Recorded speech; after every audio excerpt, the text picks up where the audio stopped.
Good morning. My name's Charles Fishman. I'm a kind of ex officio member of the water community. I am the author of a book called The Big Thirst. Here's what I have to say about this water conference. One word: wow. I have been to a, go ahead.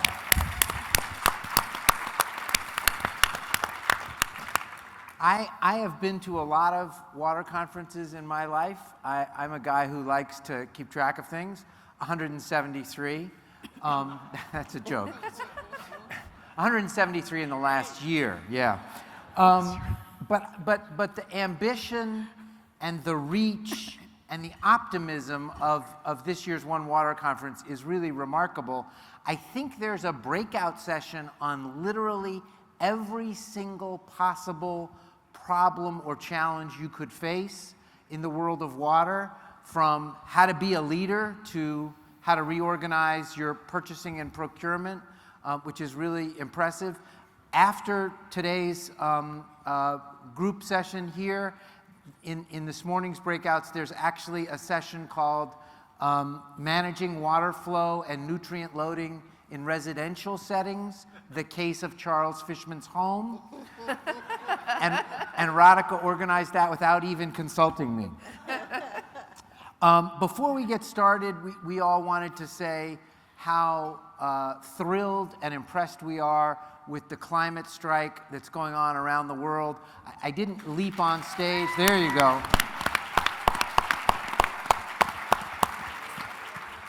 I didn't leap on stage because I was trying to see if they could put a picture up. If you have a phone, look in Twitter. The picture of the climate strike in London with the students gathered outside Parliament, you cannot see the end of them. There are certainly 200 or 300,000 people, the largest climate protest ever in Australia, and the wave is breaking across the United States now. It is remarkable what quality of leadership the kids we've raised are demonstrating right now. And in keeping with the theme of this event, they are insisting on the we. They are insisting that they should be part of the conversation. And let's be honest, in some countries that shall go unnamed, they are what is motivating the conversation, because the leadership isn't coming from the adults as it should. So let's hear it for them.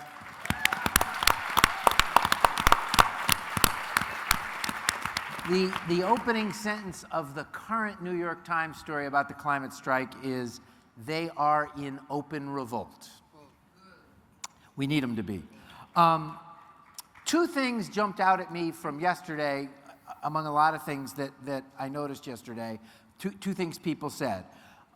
Kathleen Jackson in the morning session said, if one small community in Texas doesn't have water, no one in Texas has water. And a person that I didn't get the name of said later on in that session, we do not have to be in crisis. And I appreciated both those things. That's kind of a little bit of the big theme of what we're going to talk about today. There's a new framework for solving water problems. These four people know how to make that framework work. It's widening the circle so that everybody who's affected by water problems and everybody who might have something to contribute to their solution gets to participate. And by the way, that's the only way we're going to get those problems solved. The nice thing about One Water, the idea that water problems and water solutions should be tackled in a unified way, is it's proactive. It gets you ready for the crisis. Crisis often leads to conflict. Wait a minute, I should be first in line. If you've built the kind of relationships that the folks on stage are going to teach us this morning how to build, when the crisis comes, those relationships, those connections serve you well. They reduce the chance of conflict while also increasing the chance that you'll get to a good solution. Mami Hara is the first panelist on the far side. In my conversations to get ready and get to know these folks, she said something really wonderful. She said, being able to talk about it and being ready to do it are two different things. And that applies to lots of things in addition to water. It particularly applies to water, and we're going to try and help you get past the talking about it this morning and get on to the doing it. Since I already mentioned Mommy, let's introduce Mommy first and come this way.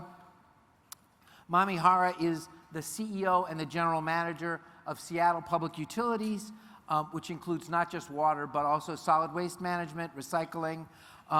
And I'm going to tell you one quirky thing about each of these people so you can keep them in mind. Mommy had a very untraditional childhood. She and her sisters got one toy on Christmas. I said, what did you guys play with then? She said, well, our parents gave us a 30-foot high pile of dirt, and we could do whatever we wanted with it. That actually sounds like fun. Next in line is David. David already looks like he's wincing about what I'm going to say about him. The Secret Life of David Beckmann. David Beckmann is the CEO. It's not true in advance. He's the CEO and founder of the Pisces Foundation. He grew up outside Philadelphia, and he went to an elementary school that had a little woods, a little forest attached to it with a stream running through the forest. And he said, remarkably, I wish I'd gone to an elementary school like this, that the teachers let the kids play in the forest and the stream while he was growing up, and that stream's called Ridley Creek, and that in fact, that's sort of the source of his connection and affection for water. So that's kind of beautiful. Next, there's no one in the room who doesn't know Radhika Fox, CEO of the U.S. Water Alliance, the sort of creator with all of her staff people of this spectacular couple-of-day event. Radhika grew up in suburban New Jersey, but her family came from a small village in India, and she spent a lot of time as a very young girl in that village, and she's going to tell us a little bit about that, where she had no running water service. And then as an older child, she went back and forth for the summers, and so Radhika actually knows what it's like to live with established water service like we're all accustomed to, and to live in a part of the world where you really need to pay attention to your water. And then closest to me is Brenda Coley, the co-executive director of the Milwaukee Water Commons in Milwaukee.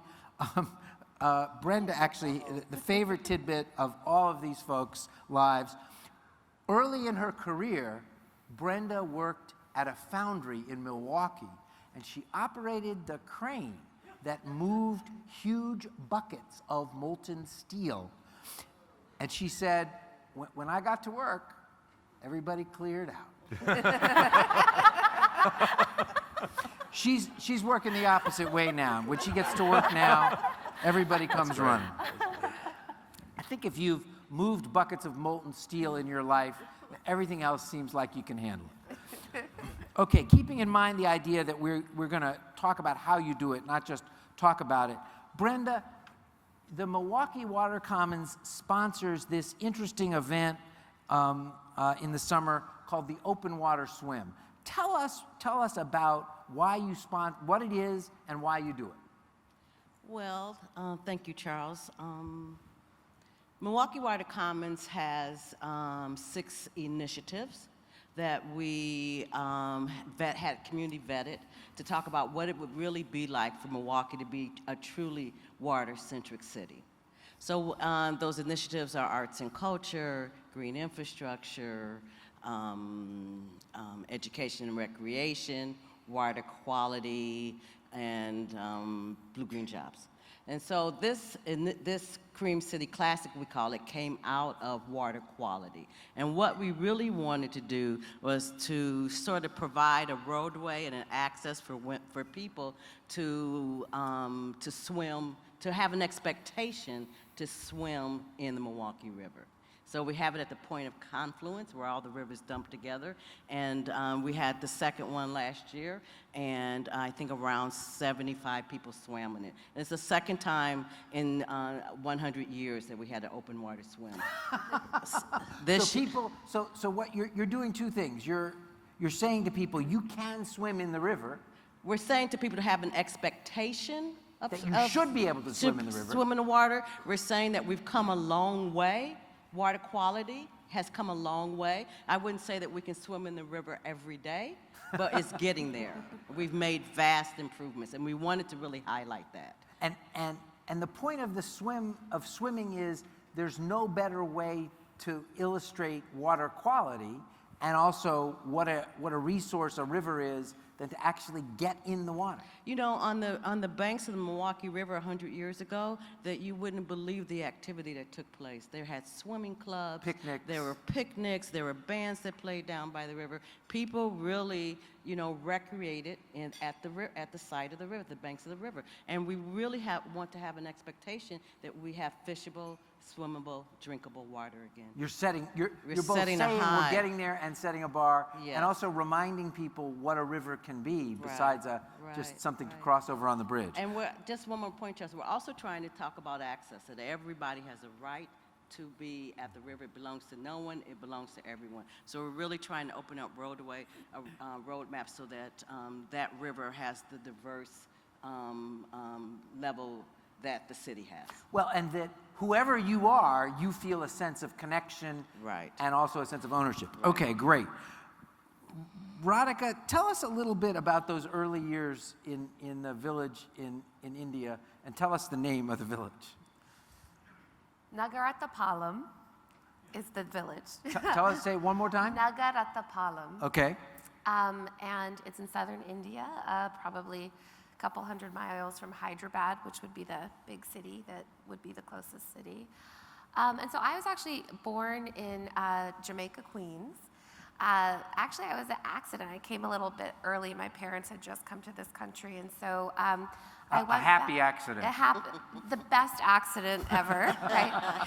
But you know, it was a generation where they were new in this country and family raised children. So I went back and lived with my grandmother till I was about 5, and it was, you know, the village that my mother grew up in. And so it was a beautiful community. It was a great place to spend your formative years. But we had wells for our drinking water. We had, latrines for our wastewater systems. And when the monsoon season came, because it was dirt roads, you were just a community unto itself because you couldn't get anywhere until the roads dried. So, you know, I think my early years, I didn't think about it then, but as I reflect on it now, we're very much being connected to land.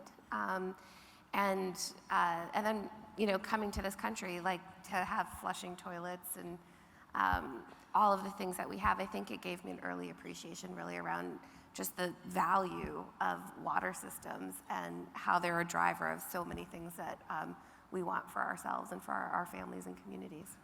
And that we take for granted, of course, right? Yeah.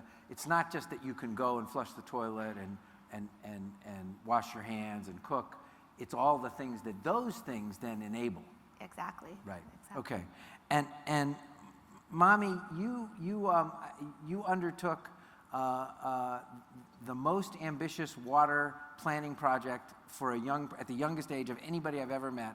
Tell the room a little bit about what you were assigned to do when you were 13 and how that sort of connected you to what happened later. My father was an artist and an architect, and he had a big commission to develop a complex on a 5-acre site near the water. And he walked me around the site and said, "You're in charge of figuring out all of the site drainage and then building it." and I was really excited. He gave me a book and he showed me a few techniques. He just explained them. He just said, this is how you develop a French drain. This is how you develop a trench. This is how you do this and that. And he said, and it has to be beautiful. And the book was not actually a technical book. It was a book of beautiful stormwater features in Japan and other countries. And he said, you have to learn how to do that. Here's some tools. Go at it. And I loved it. I worked on the project for many summers, and I learned a lot about how how inextricably linked water is to place, how to intervene in ways that connect people to the flow of water, and I'm very grateful for the experience. Fabulous.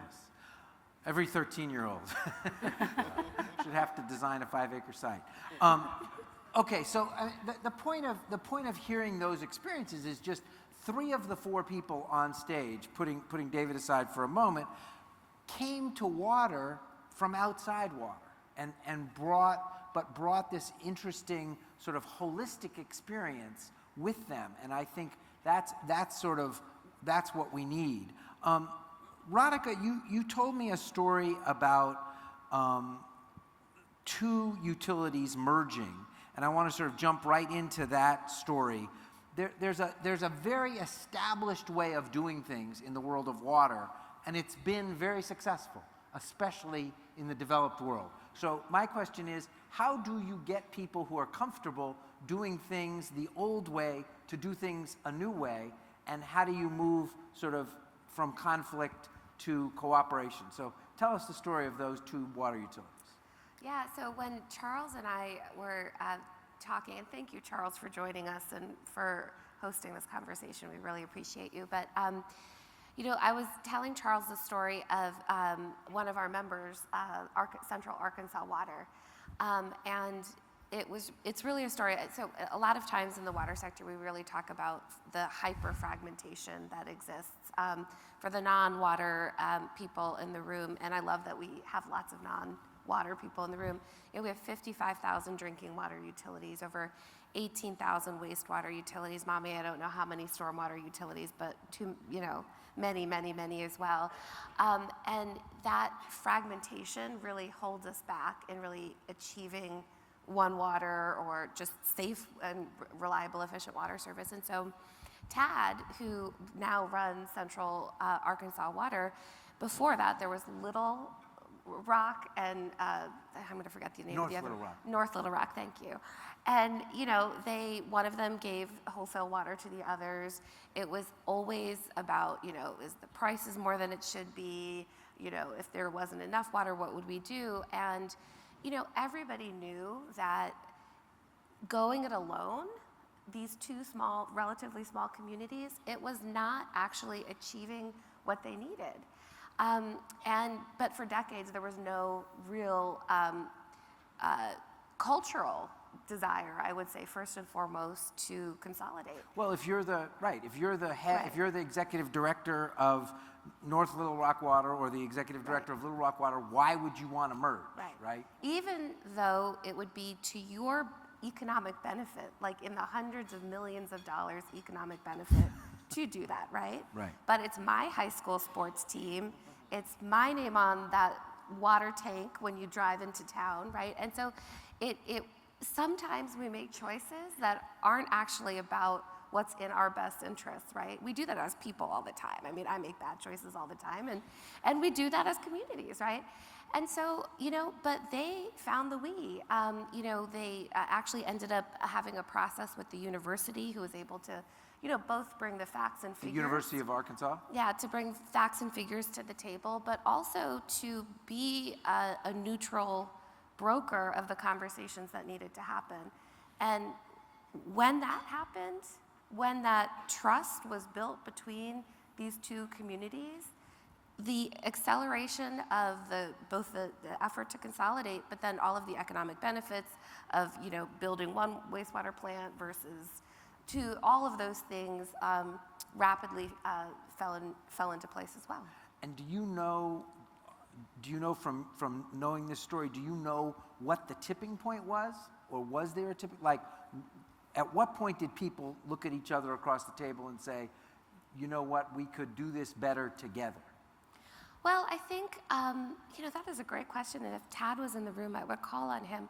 But I do know that part of the tipping point was that there were others, the business community, community leadership, who actually pushed and prodded and actually came to the table around a conversation that they would, utility governance and consolidation. And so I think that was part of what helped actually switch. widening the scope of who got to talk about this helped put pressure helped push those folks to think a little differently than they'd been used to thinking about. Like, this would be good for everybody. Let's not worry about the title on your business card. That's right. Okay. David, you've been in this world a long time. You started at the NRDC as a young lawyer, trying to get, if I recall correctly, Los Angeles to do what it was supposed to do, but in a pretty adversarial setting. And I think we agreed when we were talking that NRDC was very good at suing people and then not just winning, but pursuing, making sure people actually did what they were ordered to do. Yeah. You now live in a completely different world at Pisces, which you're helping create, in which you try and move people along without having to sue them. Tell us how that evolution happened for you in your experience. Why have you put suing aside? Is that still an important tool, or are we moving on to a different non-adversarial way of doing things, and what's motivating that?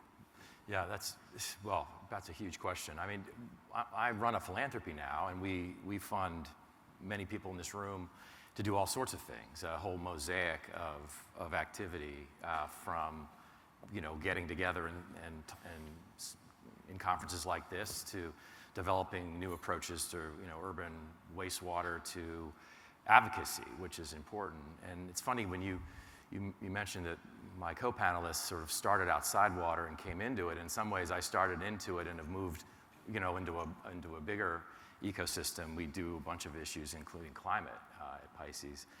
I think of litigation, just to answer the question, is good for restorative purposes. It can create greater justice in the world, in the social sector. I mean, who among us wouldn't think that litigation, when it's necessary to ensure that people in Newark or Flint or in the Central Valley in California have access to clean water? Sometimes it's necessary to say, hey, enough.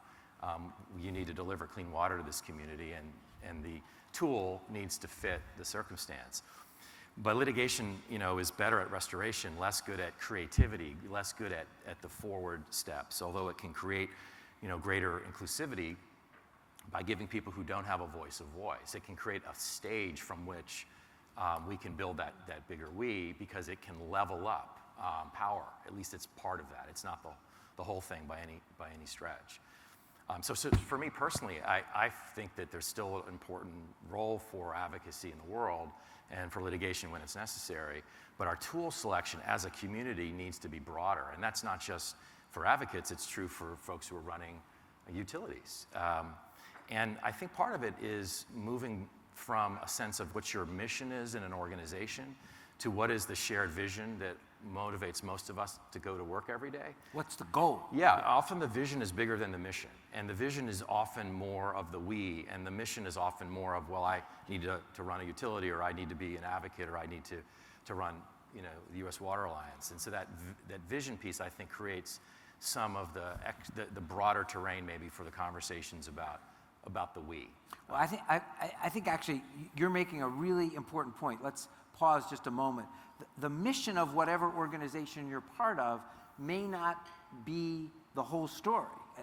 Mami Hara wants to run a good water utility, but we're also talking about trying to use the water utility in a larger framework. And so I think you've hit on something really important, which is the mission of your own organization is most powerful when it's attached to a slightly larger vision, right?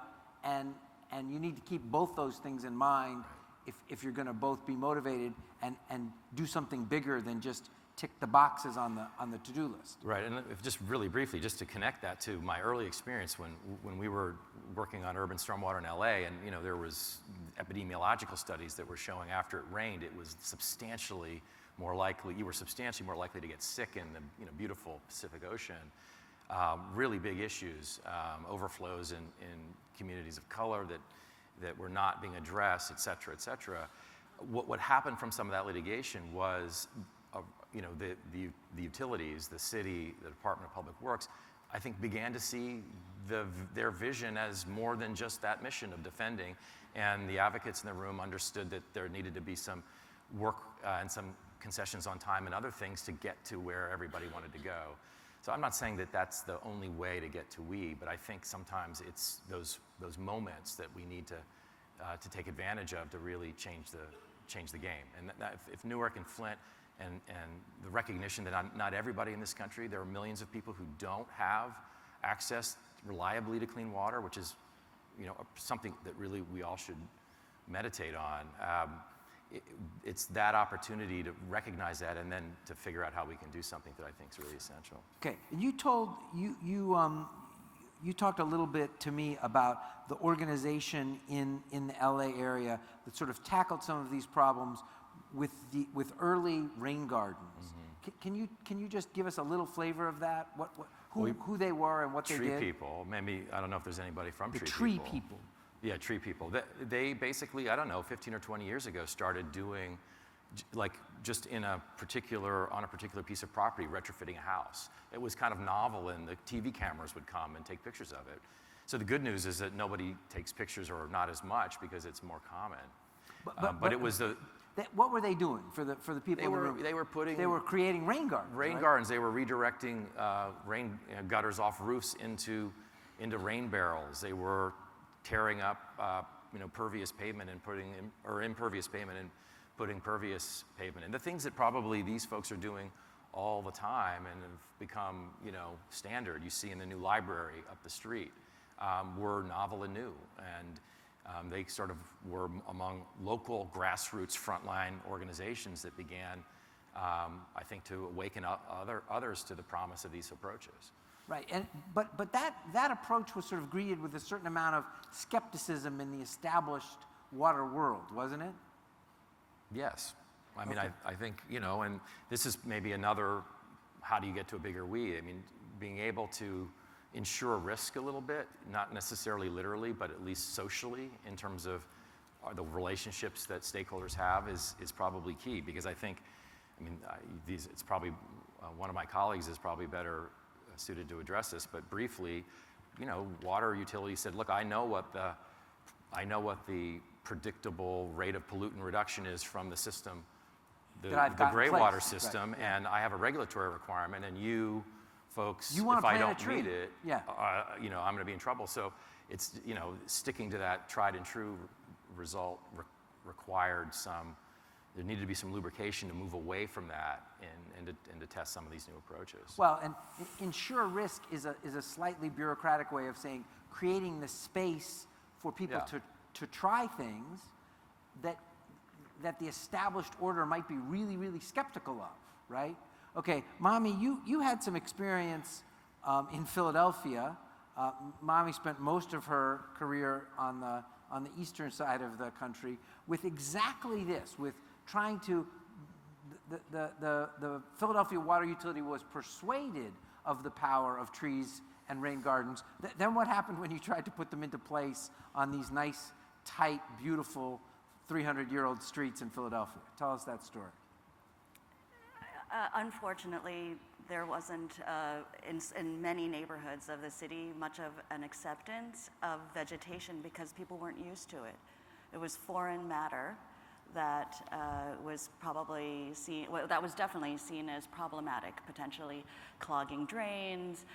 It's more litter to pick up off the street, when people fall didn't comes, want rain they gardens. did not want it. And, kind of an emblematic moment for me was on my street. I lived on a street where the right-of-way, the entire right-of-way from building face to building face was probably no more than like 22 feet. That's including the cartway and the parking area, and So that the neighbor 22 feet is barely 2 lanes. It's like barely wide enough for a 2 little bit cars more to than pass, this, right. and the stage. And so the person who lived across from me was a policeman, and he was bragging to me about how he cherry bombed a tree that somebody had tried to plant a few years before, and how funny it was. And that was illuminating. That really helped us to understand that. Well, you were take a step back. You were in the middle of trying to help Philadelphia put this infrastructure into place, right? We already knew that kind of attitude existed, but that kind of experience really reinforces the need that you have to move people's hearts, right? You have to move their attitudes about things. A lot of what the work that we'd have to do is marketing. It's not just the technical side of. It's how you talk about it, right? It is how you talk about, how you show people you demonstrate the benefits that can come from a novel experience like a tree. Well, you pause a minute and tick off. You said that people in Philadelphia at this time could list the reasons they didn't want you to come plant trees in front of their houses. At that time. But tick off the reasons. Why didn't, a tree, you know? Oh. This is I lived in Philly. This is a Philly moment. Go ahead. Why would I not want a tree? People were worried that they would create places that people could hide behind and attack them from. You know, that there could potentially be an uptick in crime because of lack of visibility. They were concerned about leaf litter. Having to sweep even more than they were already sweeping, you know, along with all the Geno's bags, that there would now be leaves as well. Cheesesteaks.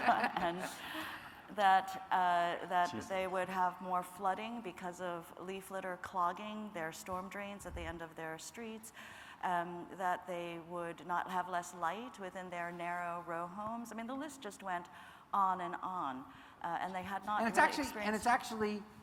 It's easy to laugh, but it's not a bad list, right? Leaves do clog storm drains. It's not a bad list if you look at it from the risk perspective. Right. But that's really educational about how we have to look at all of these kinds of situations. There's also the opportunity perspective, right?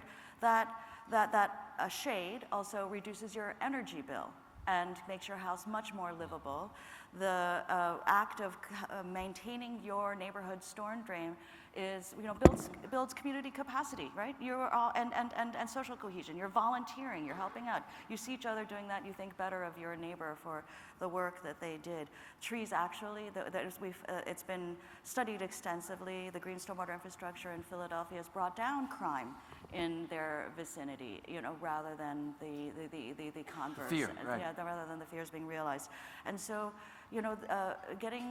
understanding both on the, institutional side and the community side how to embrace the opportunities is really key. For me, and for purposes of what we're talking about this morning, what's so important is you had a police officer bragging about cherry bombing a tree that the city planted in an effort to make his neighborhood both better and better capable of managing water. And so to me, that's about, there's something there about process, right? We had managed to go from the quirky rain gardens to a big water utility saying, hey, green infrastructure is a great way of helping us. But then there was the piece of drawing the circle big enough to say, let's explain to people what this is going to be like, and let's hear why they're resisting, and what it would mean to talk to them in such a way that they don't cherry bomb the trees. Right? I never really got there with him, but not with him. But I think the staff of the water department absolutely was able to move Mommy, people. did he know you worked for Philly Water when he was bragging about that? That's what I was wondering about this story. I think that was a warning. That was a warning shot across the street. Okay, Brenda, you came into this. You've been in water. You and I think in the room are the people who've been in water the least amount of time. You've been in water even less time than I have. But you came from this really interesting world where you spent a big chunk of your career working on HIV and AIDS. And I want you to tell us a little bit of what managing HIV and AIDS was like at the very beginning, and then connect it to what happened with Mommy, what the lessons of that are for the way to solve water problems. Yeah, it's interesting. I've been working in water since 2016. And when I applied for the job at Milwaukee Water Commons, they asked me, what do you know about water? And I said, I like it. I drink it. So I couldn't believe that they hired me. I couldn't believe it. Best hire ever. You know what? In this entire room of people who've hired people, no one has said an answer to the question, what do you know about water? I like it. So there you go. Yeah, so anyway, my background was in HIV research. I was a behavioral research, community engagement at the Medical College of Wisconsin. And at that time in the early 80s, we somewhat knew what HIV was, but we didn't really understand how this was a public health issue. And so HIV is interesting because it really changed the public health system, the whole system, because we had to deal with a disease that was being spread through social networks and was targeting a community that was being targeted around their sexuality. And so many people were distanced from their family. You know, they had you couldn't go in the hospital and say, well, this is my wife if there was no marriage equality at the time. So the system really had to treat people, had to really change itself to really give the kind of health care needed for those populations. You couldn't tackle AIDS without drawing the circle bigger to understand the social relationship. Right, you really had to do it much more holistically. You know, where do you live? Who's taking care of you? You know, how are you getting your meds? What is your income? All those things. What is your mental health capacity at the time? All those things mattered. And in order to, and we came to find out, for example, that the rise in HIV, in particular among black gay men, had nothing to do or little to do with the amount of sex that they were having, which is something that we thought was the truth. You know, they had, more sex than anyone else, and that's why they were HIV sicker, positive. Right, they were sicker. But that wasn't the case at all. It was really about the fact that they were in a small pool, and if they dipped in the pool one time, they could get HIV. They didn't have to dip 20 times. Whereas the larger population would dip 20, 25 times and then contract HIV. Right. So it wasn't a matter of promiscuity. So can I just Absolutely. say something? So Brenda is a friend, and we have also been working for the last year and a half on this water equity project, Yes. which I hope we'll talk about in a little bit. But Why are we talking about HIV? No. Actually, I just had an aha moment because I didn't actually know this about you, that Yeah. this is what you did before you were in this. And so I also used to work in health, and you didn't know this either, No. right? So I, before I was in water, worked at really looking at the social determinants of health, right? And when we're looking at health issues and particularly health disparities for particular communities, the approach has always historically been about, how do you treat the person as the patient, as the problem, and what do you give them, right? And then, there's just been this whole movement, right, around how do we move upstream and understanding the role of the built environment, right, in determining health outcomes. We know that your zip code is the largest predictor of your life expectancy than any other number. And I kind of feel like, so this may seem a little random, but I kind of feel like we're trying to do that in water too, of like, how do we go upstream, right? And that's kind of what a lot of the folks in this room are doing. It's not, that's the whole point. It's not random at all, right? The initial approach in the sort of developed world medicine is, here's your orange bottle, just take your pill every 3 hours. To me, the equivalent is the engineering approach to water problems. How much bigger does the wastewater treatment plant need to be? Right. Where do the pipes need to go, right? What we solve stormwater overflow by just, building more infrastructure. And the migration is the health system now says, well, the goal should be not to give you the pill. The goal should be to prevent you from getting sick. And in fact, my sense is that the whole point of One Water is exactly the same.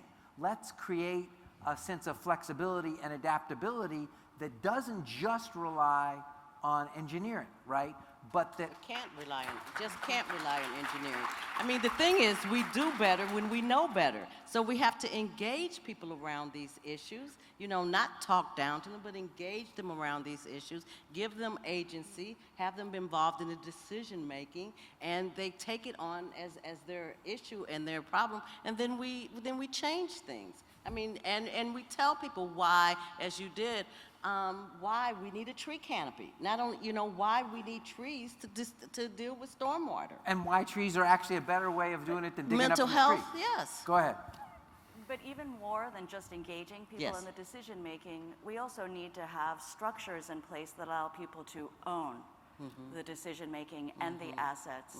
You know, because if you're really going to create an approach where there is, you know, a truly inclusive and collaborative way of managing water, people have to have ownership over it. I agree. And, you know, that might mean that we have to look at different ways of managing water systems, right? That we have. Give us an example. Well, I'm from a very seismically vulnerable region, and that's a new thing for me. And so You want to translate that for the room? It means that Seattle's was- prone to earthquakes. yes, so very sorry about that. We are very prone to earthquakes, and so we've done research to see how do systems best recover and best serve communities that are earthquake prone.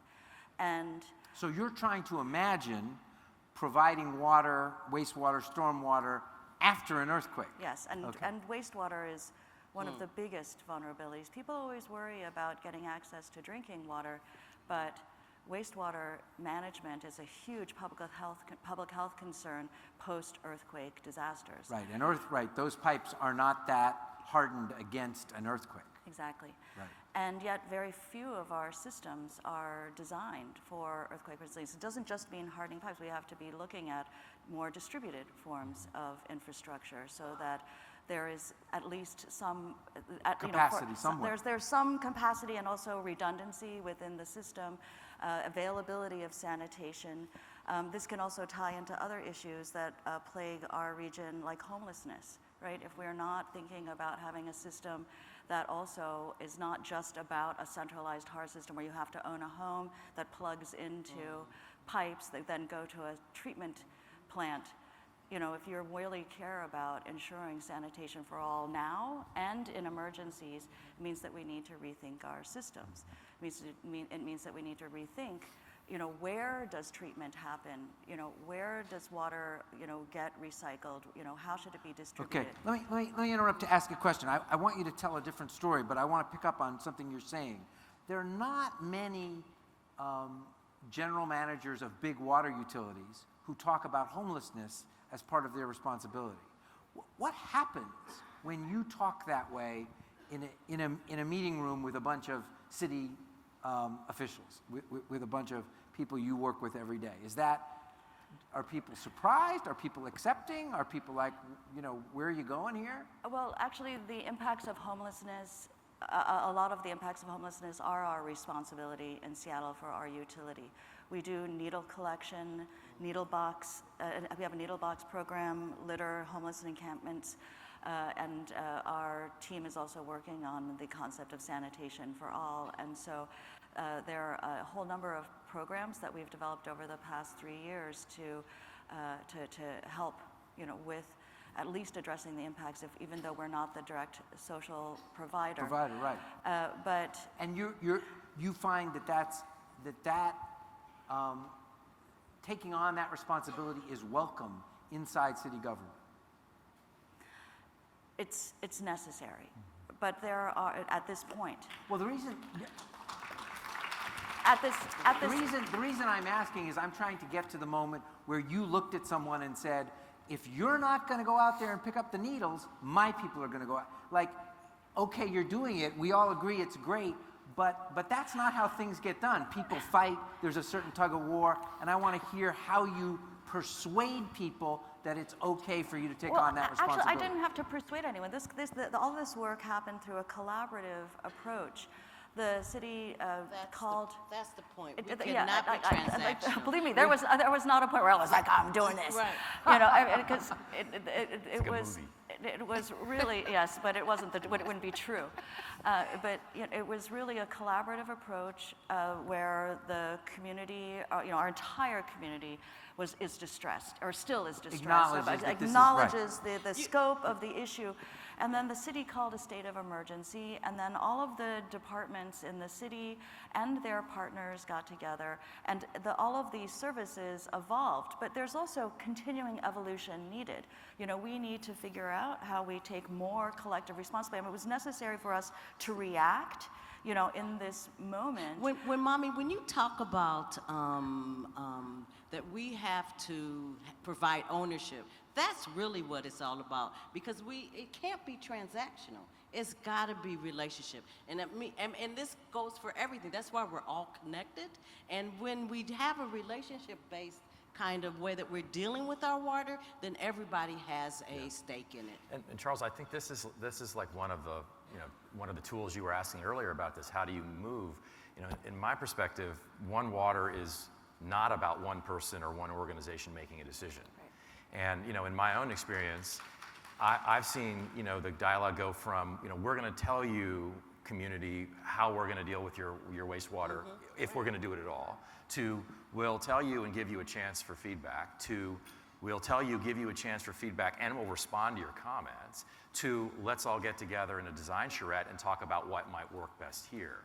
And I think that's a technical, so to speak, thing that everybody can do in their own practice and in their own world, is look for those opportunities to put people in a room and as much as possible to share decision making. That's a cultural change, and as big as gray infrastructure to green infrastructure. It's the only way that it's sustainable. In order for us to get these things done, we have to think about how to do them differently, and that's the only way it's really sustainable. And the problem is, the problem has been that our solutions have been flawed because we haven't had everyone at the table. Or incomplete, at the very least. Flawed at times. Okay, but I'm asking how you move that along intentionally rather than. I have an answer It's to Radhika's that. job. I've got an answer. Radhika No, will take care I of it. mean, no. What that did you is- say? I said Radhika will take That, care of it. Radhika, that is, go ahead. I mean, Go on, I Radhika. feel like every single person in this room can answer that question. And you know, so this morning I so did not want to get up. I was so tired. Who was tired this morning when they woke up? Right? I was like, that alarm went off, and I was like, oh man. So how I finally got out of bed this Bringing your whole morning self. was I started reading the Twitter feed for #OneWater, and all the stuff that you all were putting out, you were quoting each other, you were sharing, and so that's what got me out of bed. But one of the things I saw on Twitter was Jen Sokoloff. I don't know if she's in the room, from the Water Foundation, but she said, you know, we move at the speed of trust. And then there's dozens and dozens of responses to that. And I think that's actually at the heart of everything that you're asking about, whether it's needles or trees or anything. Because the thing that is holding this nation back, and it's holding back just moving faster in water, is the trust deficit, right? And so if we figure out ways in whatever issue it is that we take the time to build that, that's the accelerant for everything. And so, you know, to tell Then it Brooke, goes fast. then it goes faster. And that's why, for example, this 7-city water equity task force that we've been convening over lunch, you're going to hear a number of commitments to action from those cities. Tell us take a step back. What is the 7-city water? So the cities of Atlanta, Buffalo, Camden, Cleveland, Milwaukee, Louisville, and Pittsburgh, many of them are in the room right now. And that's when I first met Brenda, actually, is doing this work with Brenda and the Milwaukee team, is, you know, we basically, as we looked at the challenges of situations like Flint, affordability, water contamination, the recognition that certain communities are hit hardest by the water challenges that we face, that it's not that we don't know what the strategies and solutions are, but that folks who, like the mommies of the world, the utility directors, don't often have a shared table with the Brendas of the world, right? Right. And so the idea is that if you actually create environments that bring folks together across, you know, different worlds, and figure out a way to have a table that has enough shared power, that you can get all the best ideas out there. And I see OJ in the room, and OJ is with Buffalo Sewer Authority. And, you know, in the first meeting of the 7 cities, another member of the Buffalo team talked about a family member who had affordability challenges, and it was a question of, am I going to pay my water bill, or am I going to, you know, pay for some other need that I have? And that individual sharing that personal experience actually organized this entire Buffalo team around that issue, and they solved it, not solved it, but they, actually have a pretty impressive affordability program that was able to get locked down in about 6 months. So that's a thing, is like if we figure out how to find the trust, get past the misunderstandings, and see the humanity in what we're all trying to do, I think that's the accelerant.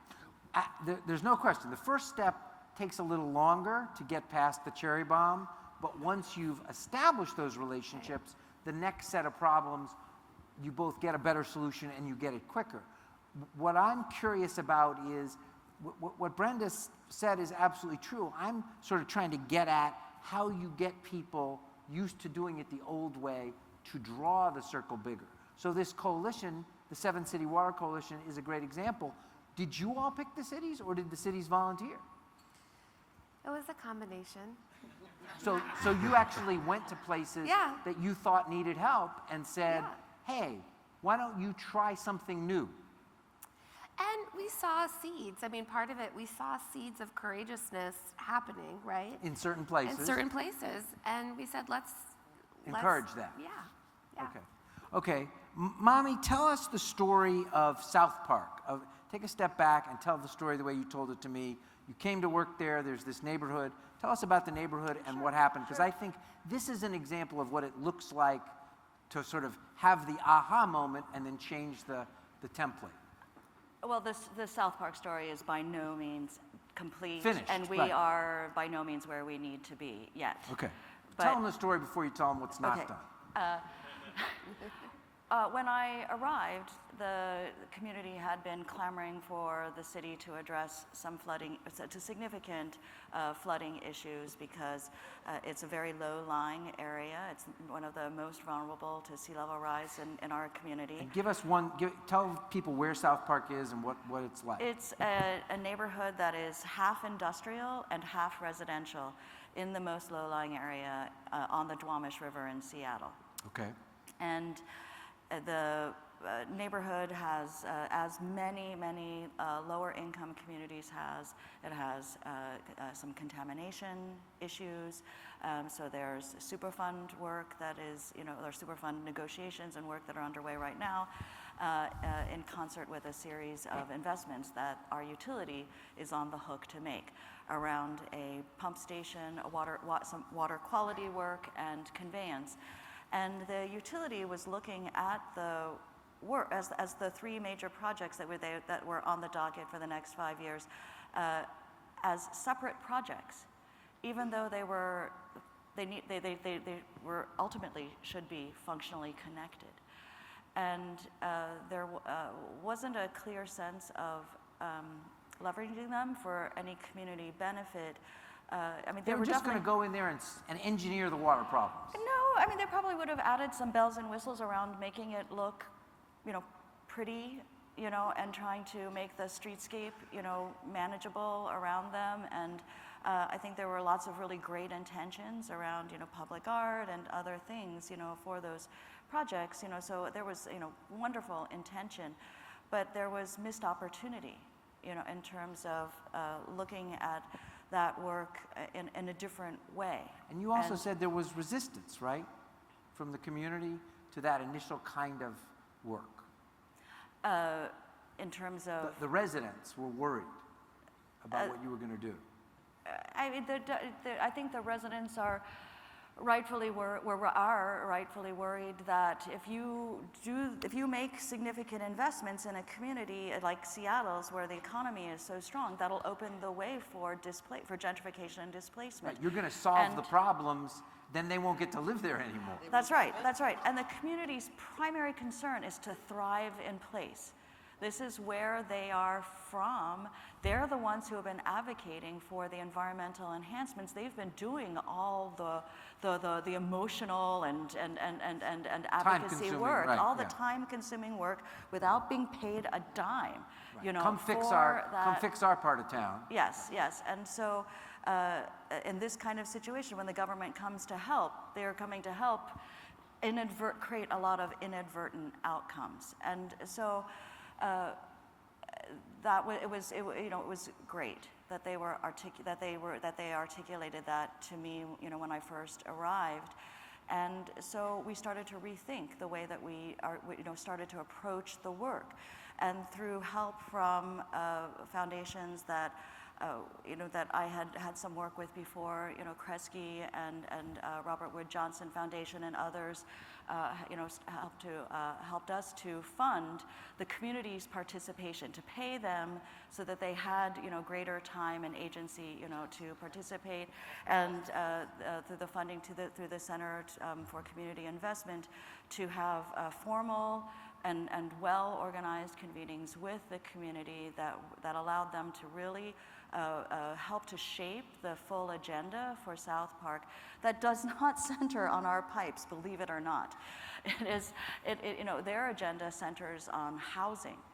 And so that has forced us to think about the order of operations that we need to look at and address projects, as a city. And not just as a utility going in to build something and maybe, developing a few community benefits as, feeling like we did an amazing thing, through that work, to having to look much more structurally and much further upstream to figure out what are the structures that need to be put in place first before we, break ground on those projects. But it's a race, right? We have commitments that we have, that are around the pump station and conveyance, and so we have to really bear down with the community to figure out, what are the structures that will allow them to have ownership, to have agency, so that they can thrive in place while we do this work. And Charles? hang on one second. Yeah. So you said we're rethinking, we decided to rethink this. You went outside, you actually said you've got a staff person who sort of works on bringing the community in. Where are you now? You talked about sort of housing. That's a big picture kind of question. It is. How have you changed the order of operations?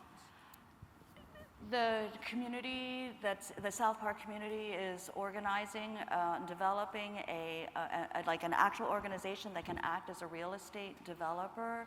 The city has identified land to convey to them, so that they can— For new housing. For new housing, so that they can act as the primary developer, potentially in partnership with an existing developer, but definitely as an owner, of the initial properties.